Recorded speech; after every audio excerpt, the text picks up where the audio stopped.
On this trip, I'm walking the West Highland Way.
.5 miles from Mull-Guy, and yes, that's how I'm told they pronounce it, all the way to Fort William.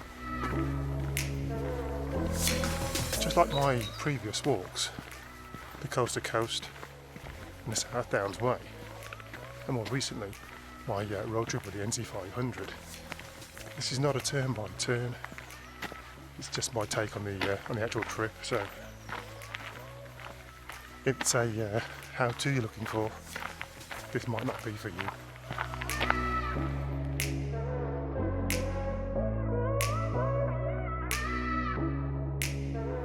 However, I will try and put some free words locations in and impart some handy hints and tips along the way.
day one over and done with. Mull-Guy to Drymen. You're going to have to forgive me, I'm going to murder the Scottish pronunciations as this trip goes on. A very flat, easy underfoot route thus far. Really pleased with the first day, and in actual fact I managed to get a hustle on and get here before time, so thumbs up to that one. I'm at the Drymen campsite, really nice piece of ground, and the owner really friendly, some really good facilities here and reasonably priced. I did book beforehand a couple of days ago, and I'm actually glad I did, because I'm doing this walk at the end of April, which is just out of season, and there are quite a few people on the route, and apparently next week the season starts, so it might be something to think about if you're going to do this walk later on in the year. Book ahead, because who knows how many people are going to be doing this in the summer months. Anyway, I'm going to go and pitch up now, and if you're wondering what gear I'm bringing with me, what I'm carrying, and the weights and everything, I'll put some details up so you can have a look. I did actually do a video which gives you a loadout of the kit that I'm taking. I'm not sure whether or not I'm going to put it together yet, and if I do, I'll put a card up, and you can perhaps click on that and see what I'm bringing it. And if I don't, well, I've got some new kit for this year and I'm loving it. So enough of this. I'm going to go and pitch up and relax, get a coffee and some snap on, and then start again tomorrow morning. Well, good morning. Day 2, Drymen, over to Rowardennan, if I've pronounced that one correctly. 15 miles today. I'm going to stop off just short of my final destination, as I'm going to be camping along the shores of Loch Lomond in the managed camping grounds at this place. Starting to rain now, and I think it's going to be like that for the next couple of days, but who knows, eh? Onwards and upwards.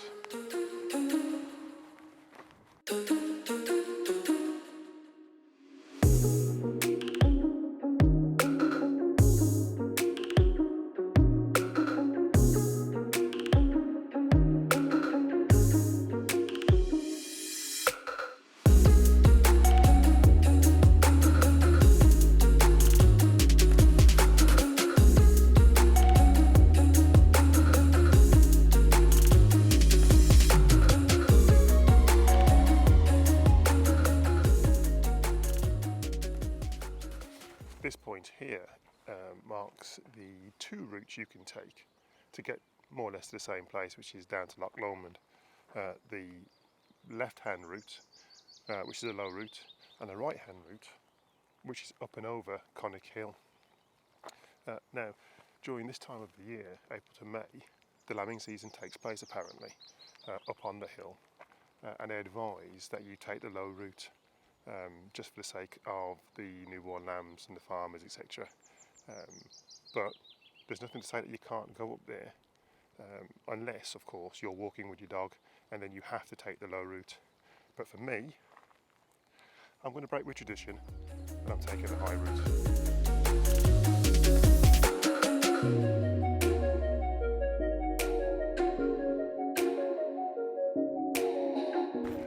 Connacht Hill. This is the start of the fault or ridge which separates the Highlands of Scotland from the lowlands of Scotland, and it's easy to see why.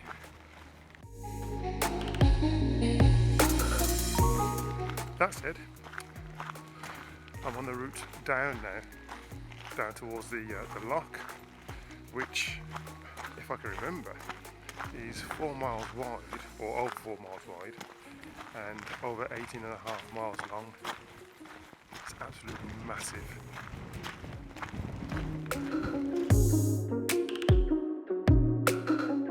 Loch Lomond in Trossachs National Park. This is the start of the camping management zone. there's no wild camping allowed during this section of the walk along Loch Lomond, so if you want to camp here overnight, you've got to pre-book. I have, and my pitch is some way away along the loch, so let's go find it.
Day 2, over and done with. Drymen to Rowardennan, or just short of Rowardennan, because I'm at this campsite here. The route for a second day, not too bad. Bit of caution to be had, because around a third of it is undulating, and you've got to make the decision as to whether or not you go up and over Connick Hill. Now, that was right and proper for me to do so, because, well, I'm not sure whether or not the camera picked it up, but the views are spectacular. But nothing's for free. I had to pay for it with a little bit of graft.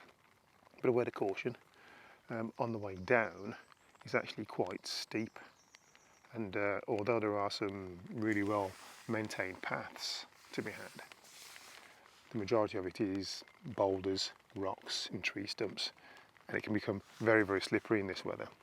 So walking poles is an absolute must. But I'm here now.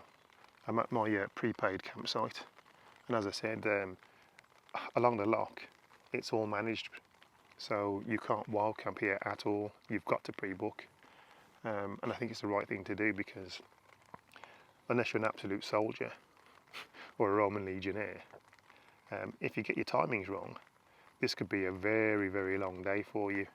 And it might take some time for you to actually find somewhere to pitch up and relax. Because as I said, this loch is absolutely massive. But it doesn't matter, I'm here, I'm all pitched up. I'm going to celebrate with a hot chocolate and some snap. And then I'm going to relax and take in the views of that loch. I mean, what's not to like?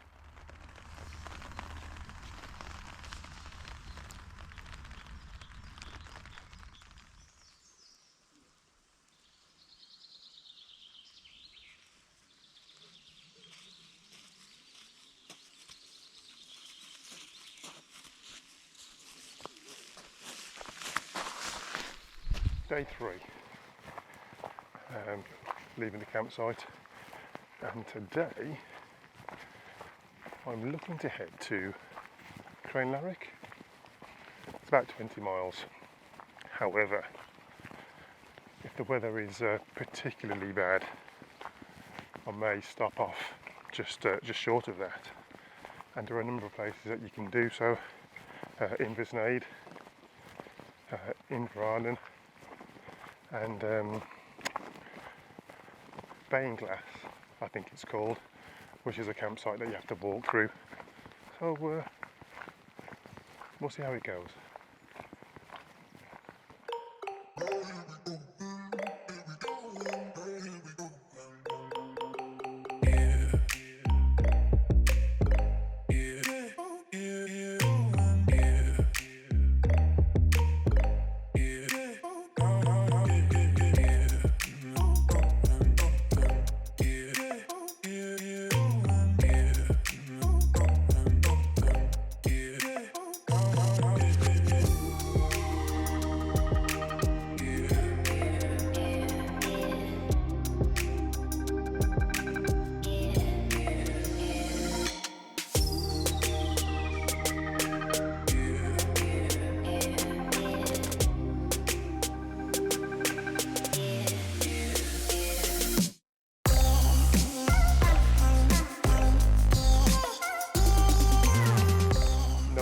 For having no change at that honesty box.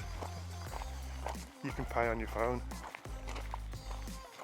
21st century walks, eh? End of the management zone, so not only are you now free to roam, you're free to wild camp as well. Interestingly enough, the sign that marks the end of the camping zone also marks the split that you can take to carry on your journey. Now I've come up the hill slightly and I've come across this marker post here, which indicates that the path that you want to continue can go slightly downhill back down towards the loch, or you can take the higher route. Now the book says that if you are carrying a day pack, the low route is probably the best route to take, although it's very up and down, undulating, boulders, crags, the whole shebang, whereas the higher route is more for through hikers. I haven't decided which one I'm going to take just yet, but I might take the higher route.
Well, that was a tough section.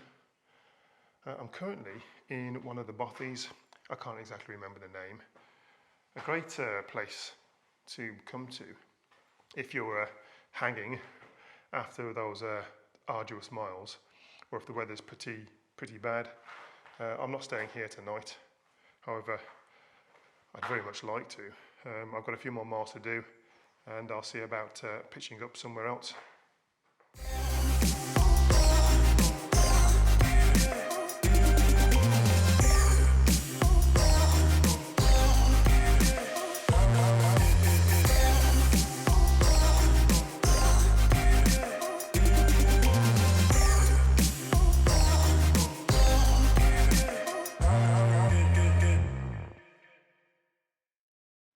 What a day.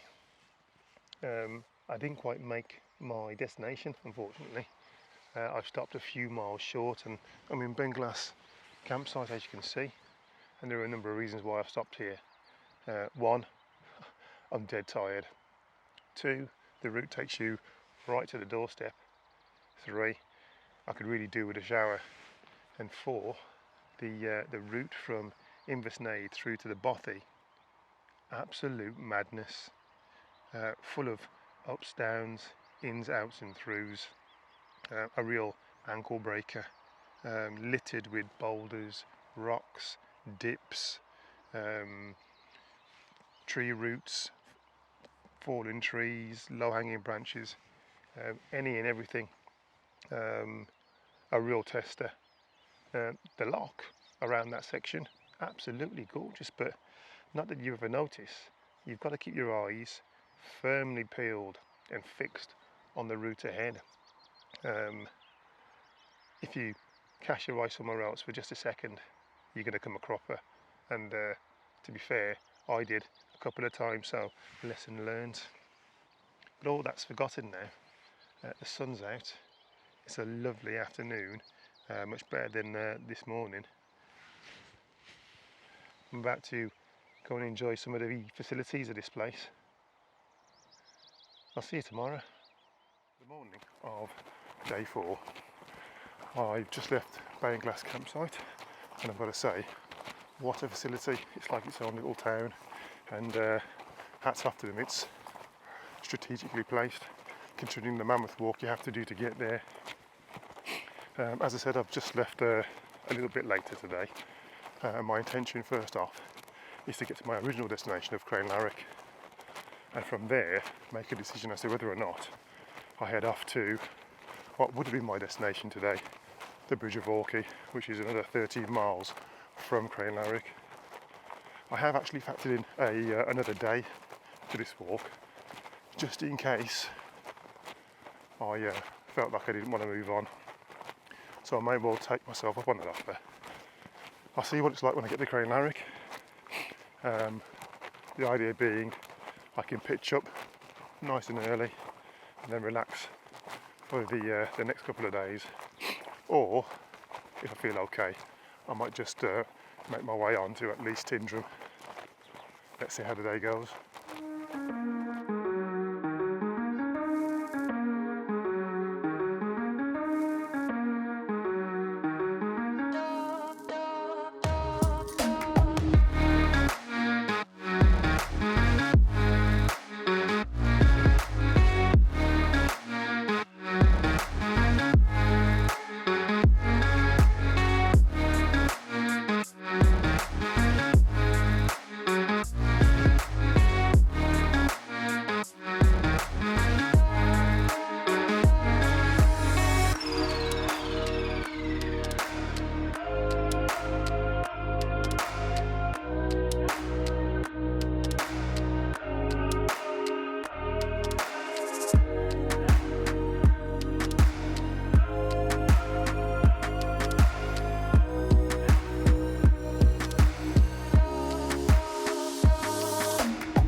end of day 4.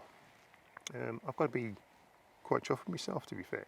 My watch says I've done 19 miles, which means that I am just short of my end destination, which was the Bridge of Orchy, give or take a mile. So I've got to be really chuffed with that.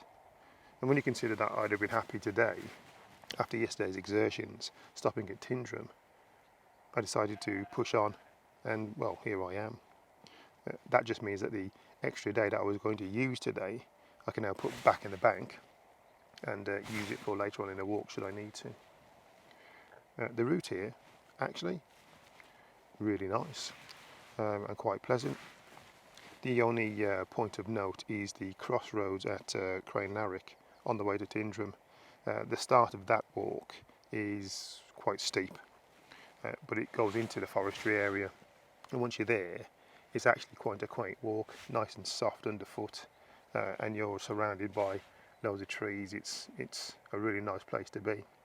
There are a few S-bends and ups and downs, but nothing to be concerned about. But now I'm in my wild camping spot. It's a great pitch, just overlooking the river. The tent's all pitched up. Going to get the kettle on, rest the feet, and crack on tomorrow.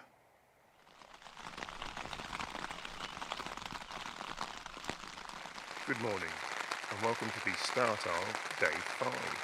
And as you can hear, it's absolutely tipping down with rain outside.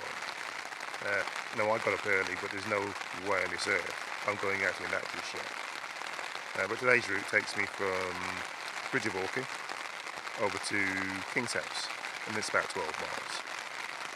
Now this is the most desolate and barren section of the walk, and from the book it says there's about 8 miles of nothingness, and your last point for you to consider turning back is Bar Bridge, and then from Bar Bridge over to Blackrock Cottage is absolutely nothing.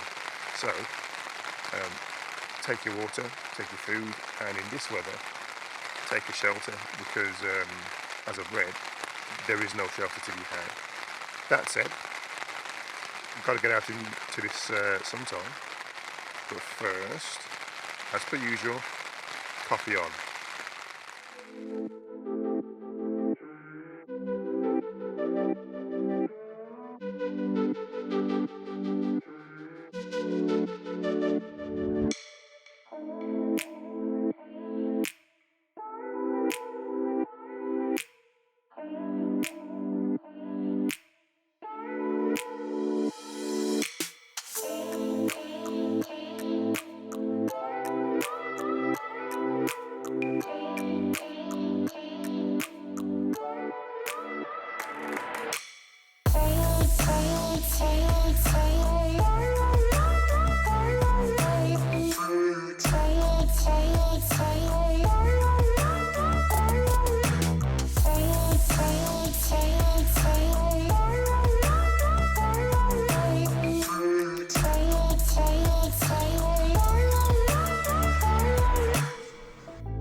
End of day 5.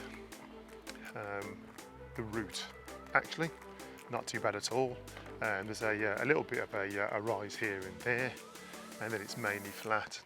However, it was 8 miles of absolutely nothingness, like I said this morning. So be prepared. Take your food and water, and also, most importantly, if you've got a shelter, take that as well, because if you're not used to walking in such desolation, it could be quite imposing.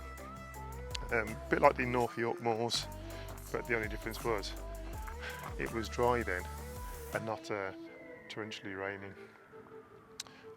I'm at the Glencoe campsite, and I just happened across this one as I was walking through.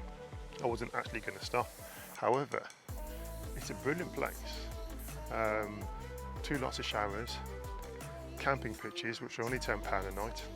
You can park your car overnight here for a £5, and it's got an absolutely superb bar restaurant, of which I'm going to have a well-earned pint and meal later on. Yeah, great place to camp. Tomorrow looks like I'm heading off in that direction, over between those hills, looking like I'm going to be doing the Devil's Staircase, so looking forward to that one. Anyway, enough chatter, hot shower, pint and meal, then bed.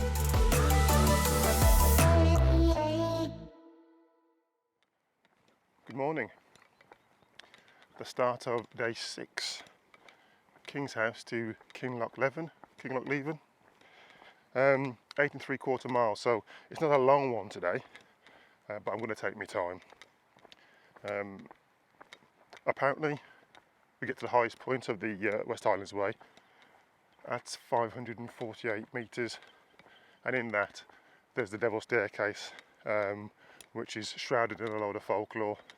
I've left early because it seems the closest you get to the end, the more people there are, and if we're going to go up high, or high-ish, I don't really want to be in a queue, so it's nice to get out on my own and walking in environments such as this.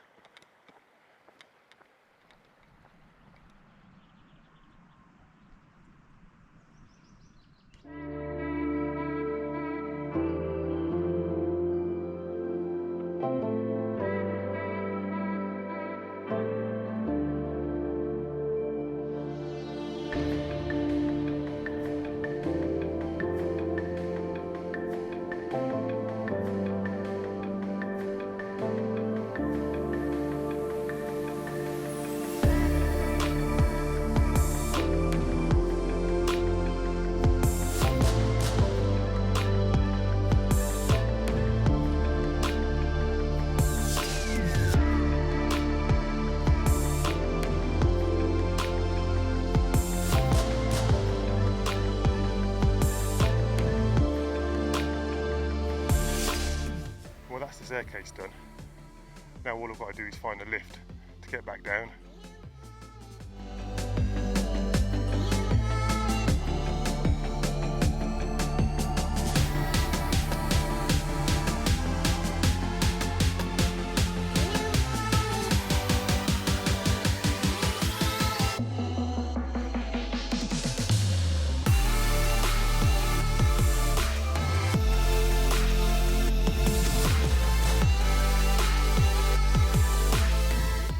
Kinlochleven then, well, I'm here far too early in the day for me to even consider pitching up.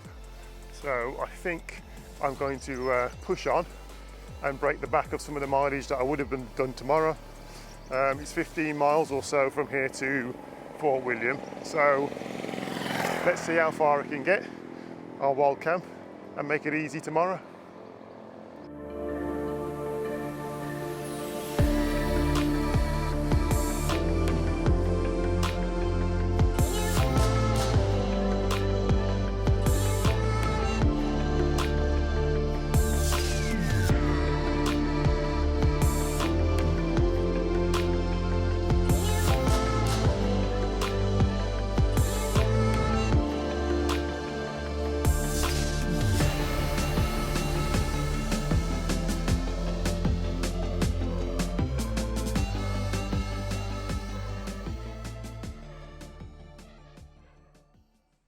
The end of day 6, which was Kingshouse to Kinlochleven. As I said before, I was going to put an extra few miles in because I was quite fresh when I got there, and I'm glad I did, because by my reckoning now I've got about 10 more miles to do until the end of the West Highland Way. If I'd have set off tomorrow, I would have had to have walked past my last camping spot, which is the old ruined croft house. As it happens, I'm the only person for miles, and I'm ever so grateful because now I can take in that last vista and solitude of the West Highland Way. So it's the usual drill for me. Tents pitched, food, surroundings, and then it's Fort William tomorrow.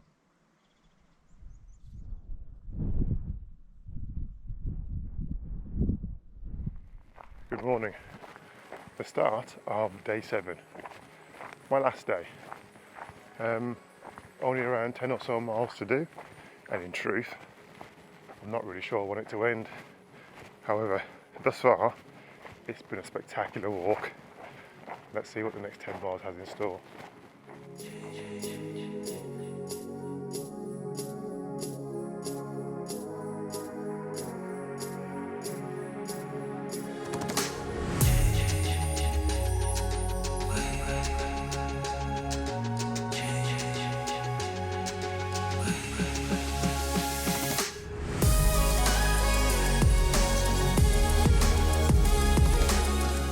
The West Highland Way, Scotland's first national trail, and it's a great one to start.